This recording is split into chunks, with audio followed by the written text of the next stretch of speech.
Svetlana Alexievitch, la supplication.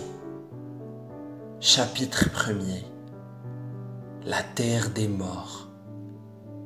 Monologue sur ce dont on peut parler avec les vivants et les morts.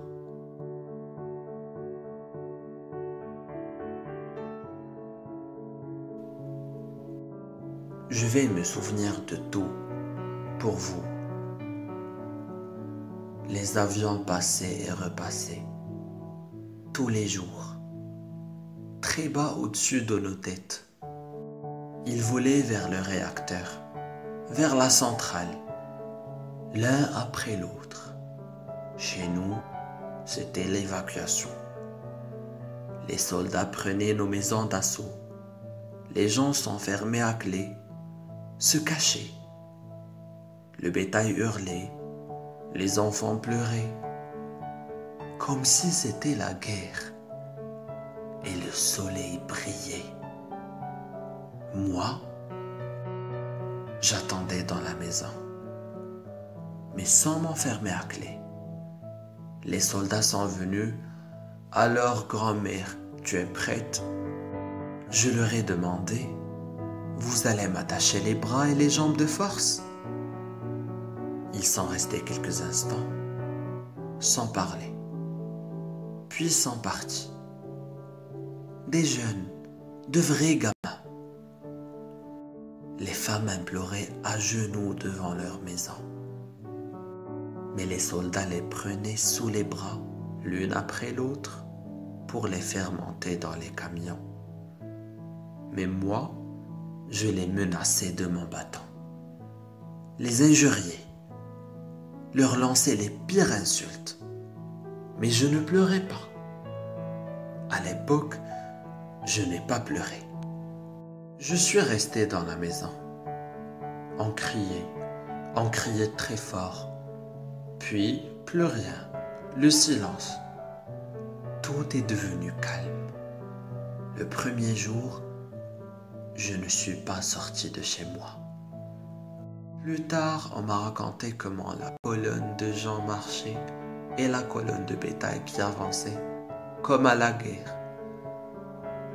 Mon mari aimait à dire que l'homme tirait, mais que Dieu dirigeait les balles. À chacun son destin. Parmi les jeunes qui sont partis, certains sont déjà morts dans leur nouveau lieu de résidence.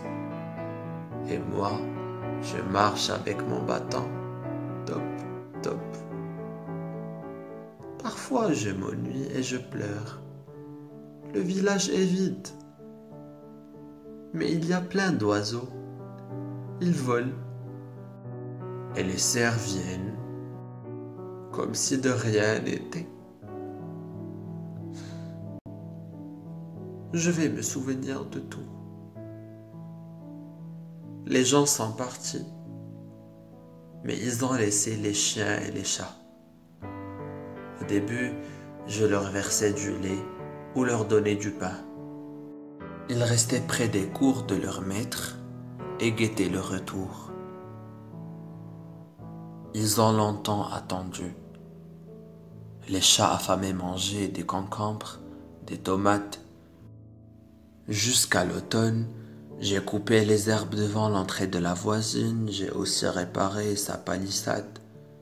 J'attendais qu'il revienne, moi aussi.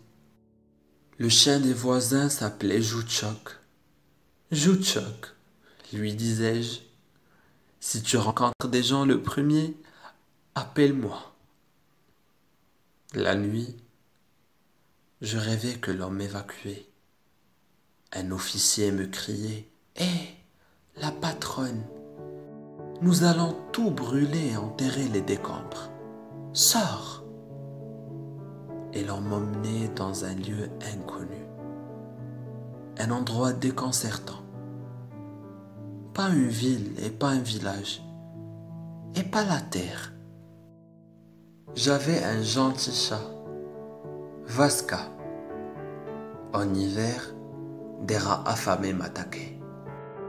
Ils ne me laissaient pas de répit.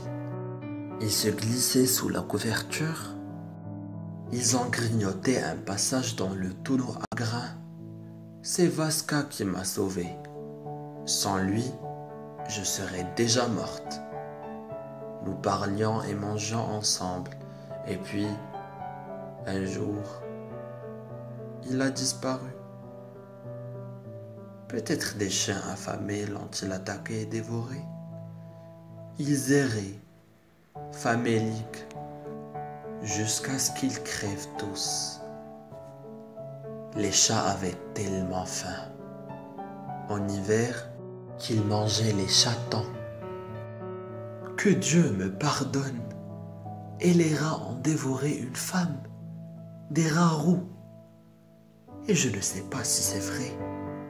C'est ce que l'on raconte. Des sans-logis viennent fouiller par ici. Dans les premiers temps, il y avait beaucoup de choses abandonnées. Des chemises, des pulls, des pélisses. Il n'avait qu'à se servir et à les vendre au marché aux puces. Il se saoulait et chantait des chansons. Putain de ta mère. L'un d'eux est tombé de son vélo et s'est endormi dans la rue. Le matin, on n'a retrouvé que 2 os et le vélo. Vrai ou non? Je ne saurais le dire. C'est ce qu'on raconte. Tout vit ici. Absolument tout. Le lézard vit. La grenouille vit.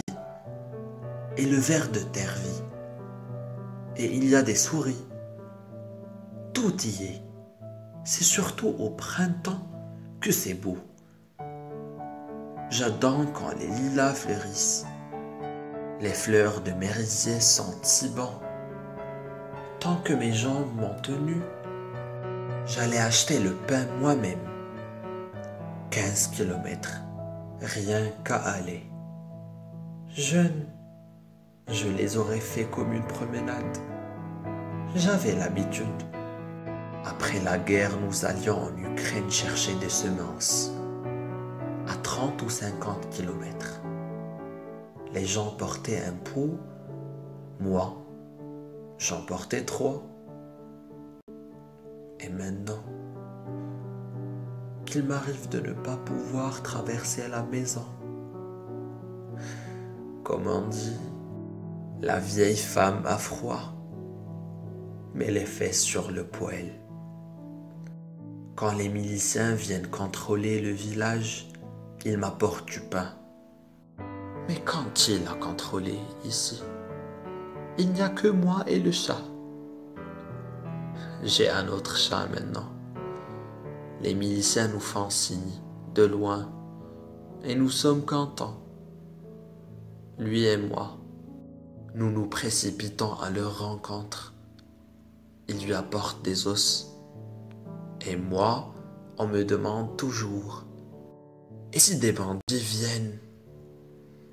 Et je leur réponds, mais que peuvent-ils me voler?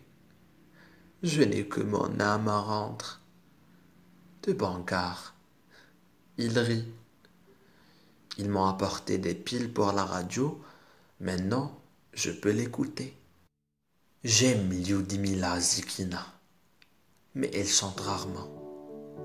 Elle a dû se faire vieille, comme moi. Mon homme aimait à dire, le bal fini, on range les violons. Je vais vous raconter comment j'ai trouvé mon nouveau chat. Après la disparition de mon Vasca, j'ai attendu un jour, un autre, tout un mois. J'étais vraiment toute seule. Personne à qui parler. Je traverse le village en criant « Vasca, Mourka, Vasca, Mourka ». De tous les chats qu'il y avait au début, il n'en restait plus. L'élimination. La mort ne fait pas de distinction. La terre les accueille tous. Et je marche, et je marche. J'ai appelé pendant 2 jours. Le 3e, j'aperçois un matou assis devant le magasin. Nous nous sommes regardés. Il était content. Et moi aussi. J'étais contente. Seulement, il ne pit mot. Viens, lui dis-je. Viens à la maison. Et lui, il reste assis et il miaule. Je le supplie. Pourquoi veux-tu rester tout seul? Les loups vont te dévorer. Viens, j'ai des œufs, j'ai du lard. Mais comment lui expliquer? Les chats ne comprennent pas la langue des hommes. Mais comment m'a-t-il comprise? Il s'est mis à trottiner derrière moi. Je vais te donner du lard. Miaou. Nous allons vivre à deux. Miaou. Je vais t'appeler Vasca. Miaou. Et nous avons déjà passé 2 hivers ensemble. En hiver, je rêve que quelqu'un m'appelle. La voix de la voisine. Zina. Puis le silence. Et encore. Zina. Cela me rend triste. Je pleure. Je vais sur les tombes. Ma mère repose là. Ma fille, toute petite, morte de la typhoïde pendant la guerre, à peine l'avait-on enterrée que le soleil est sorti de derrière les nuages et il brillait. On avait vraiment envie de la sortir du trou. Mon homme aussi est là. M'en fait dire. Je reste là, au milieu de tous.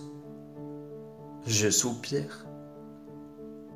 On peut parler avec les morts, comme avec les vivants. Je ne vois pas de différence. Je les entends, les uns comme les autres. Lorsqu'on reste tout seul et lorsque la tristesse vous gagne, une tristesse immense. Ivan Prohorovitch Gavrilenko, l'instituteur, vivait près du cimetière. Il est parti chez son fils, en Crimée. Derrière lui habitait Piotr Ivanovitch Miuski, un tractoriste, un staranoviste. Jadis, tout le monde voulait être staranoviste. Plus loin, c'était Misha Mikhaliov. Il était chauffagiste. À la ferme collective, Misha est mort très vite. Il est parti et il est mort presque aussitôt. Plus loin encore, c'était la maison de Stepan Bikhov, l'éleveur. Elle a brûlé. Une nuit, des scélérats y ont mis le feu. Des gens venus d'ailleurs. Stepan n'a pas vécu longtemps. Il est enterré quelque part dans la région de Mogilev. La guerre, tant de gens sont morts. Vassili Makarovitch Kovalev, Maxime Nikiforenko. Il m'arrive de fermer les yeux et de me promener dans le village. Et je leur dis, mais de quelle radiation parlez-vous? Alors que les papillons volent et les abeilles bourdonnent, et que mon Vasca attrape des souris.